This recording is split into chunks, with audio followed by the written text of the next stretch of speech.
नमस्कार दर्शकों, बंधन समाचार में मैं हूं आपके साथ ऋचा वर्मा। खबर जिला बिजनौर के धामपुर से है।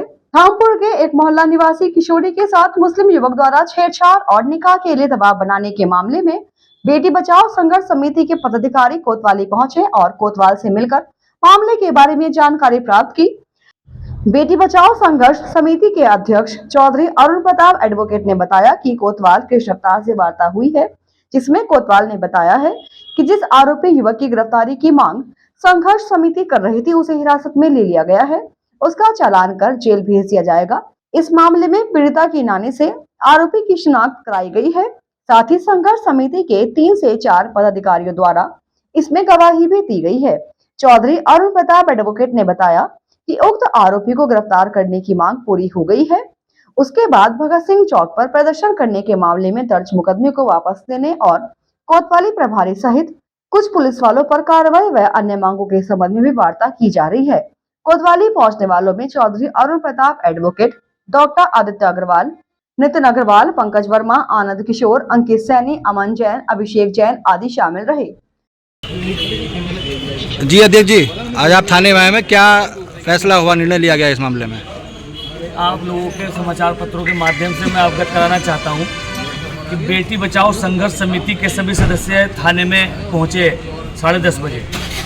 एसएचओ साहब ने बताया कि जो आपका मुख्य आरोपी तलहा था उसे गिरफ्तार कर लिया गया है, उसको चूँकि जेल भेजना है, इस नाते उसकी सपोर्टिंग एविडेंस के लिए आप लोगों को गवाही करनी है।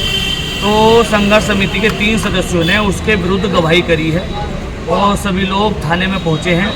उसकी गिरफ्तारी सुनिश्चित हो गई है, अब वो जेल जाना भी उसका सुनिश्चित हो गया है। और केवल हमारा एक बिंदु अभी जो बचा है वो है हमारे समाज के विरुद्ध जो मुकदमे लिखे गए हैं उनकी वापसी और हो जाए तो संघर्ष समिति का जो संघर्ष था वो पूर्ण माना जाएगा। इसी काम के लिए हम लोग यहाँ पधारे थे। इंस्पेक्टर साहब से बात हो गई है, आखिरी आरोपी मुख्य आरोपी गिरफ्तार हो गया है। अब संघर्ष समिति चर्चा के बाद आगामी निर्णय पर चर्चा करेगी। अध्यक्ष जी, आपने 7 सूत्रीय मांग पत्र बनाया था, उसमें कौन कौन सी मांग अभी पूरी हो गई? उसमें राहुल जी बताना चाहूँगा कि सभी मांग लगभग पूरी हो गई हैं। अभी एक मांग हमारी जो चूँकि पुलिस की जो भूमिका इस मामले में बड़ी संदिग्ध रही थी, तो हमारा जो था एसपी साहब से निवेदन था कि भाई यहाँ जो थाना स्तर पर जो भी जितने भी कर्मचारी यहाँ पुलिस विभाग में हैं वो बहुत ही लापरवाह किस्म के हैं। तो हमारा एक मांग थी कि ये जो किशन अवतार कोतवाल, शहर कोतवाल हैं, उन्हें भी हटाया जाए और मुकदमों पे एफआईआर लगाई जाए। जो हिंदू समाज के 3 लोगों के विरुद्ध और 70 लोग जिसमें अज्ञात हैं उनके विरुद्ध मुकदमा दर्ज इन्होंने कर दिया था। सरकारी संपत्तियों कहीं क्षति नहीं पहुंची, किसी प्रकार की सरकारी कार्य में बाधा नहीं हुई। इन्होंने झूठा मुकदमा हमारे समाज के खिलाफ लगा दिया। समाज बहुत ही शांतिपूर्ण ढंग से अपना आंदोलन कर रहा था, इन्होंने झूठा मुकदमा लिख दिया। मुकदमे में अगर जरा ही सच्चाई हो तो हम मना नहीं कर रहे, हमारा भी नाम लिख दें। बहुत लोग हैं नाम लिखवाने के लिए, 10-20 हज़ार लोगों के नाम मुकदमा लिख दें। मुकदमे में जरा सी भी सच्चाई नहीं है, निराधार वो मुकदमा है। वो जब तक वापसी नहीं होगा संघर्ष समिति संघर्ष करती रहेगी।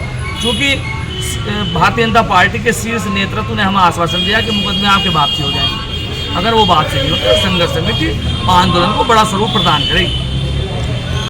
और इसी के साथ जुड़ रहे बंधन समाचार के साथ।